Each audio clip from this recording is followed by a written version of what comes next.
2024 T20 ప్రపంచ కప్లో భారత్ దక్షిణాఫ్రికా మధ్య టైటిల్ మ్యాచ్ నేడు జరగనుంది. వెస్టిండీస్లోని బార్బడోస్లోని కెన్సింగ్టన్ ఓవల్ మైదానం ఈ మ్యాచ్కు ఆతిథ్యం ఇస్తోంది.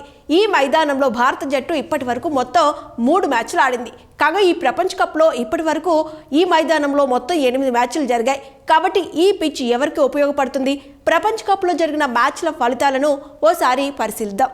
బార్బడోస్లోని ఈ స్టేడియంలో బ్యాట్స్మెన్స్, బౌలర్స్ ఇద్దరూ ఆధిపత్యం చెలాయిస్తారు.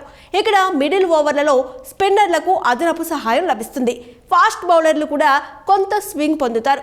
ఫాస్ట్ అవుట్ ఫీల్డ్ కారణంగా ఇక్కడ 150కి పైగా పరుగులు సులభంగా స్కోర్ చేయొచ్చు. సాధారణంగా ఇక్కడి జట్టు టాస్ గెలిచి బ్యాటింగ్ చేసేందుకు ఇష్టపడుతుంది. ఈ స్టేడియంలో ఇప్పటి వరకు మొత్తం 32 అంతర్జాతీయ టీ20 మ్యాచ్లు జరిగాయి. ఇందులో తొలుత బ్యాటింగ్ చేసిన జట్టు 19 సార్లు గెలుపొందగా లక్ష్యాన్ని ఛేదించిన జట్టు 11 సార్లు విజయం సాధించింది.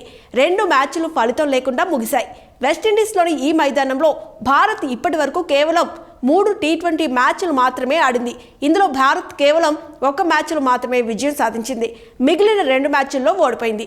ఇటీవల ఇక్కడ ఆఫ్ఘనిస్తాన్పై భారత్ 47 పరుగుల తేడాతో విజయం సాధించింది. కానీ 2010లో ఈ మైదానంలో వెస్టిండీస్పై 14 పరుగులతో, ఆస్ట్రేలియాపై 49 పరుగులతో ఓడిపోయింది.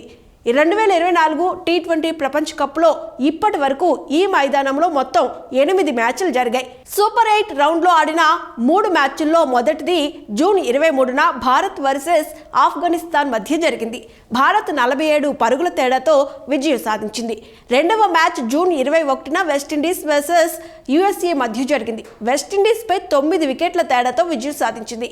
కాగా ఈ మైదానంలో చివరి మ్యాచ్ జూన్ 23న జరిగింది. ఈ మ్యాచ్ అమెరికా, ఇంగ్లాండ్ మధ్య జరిగింది. 10 వికెట్ల తేడాతో ఇంగ్లాండ్ విజయం సాధించింది.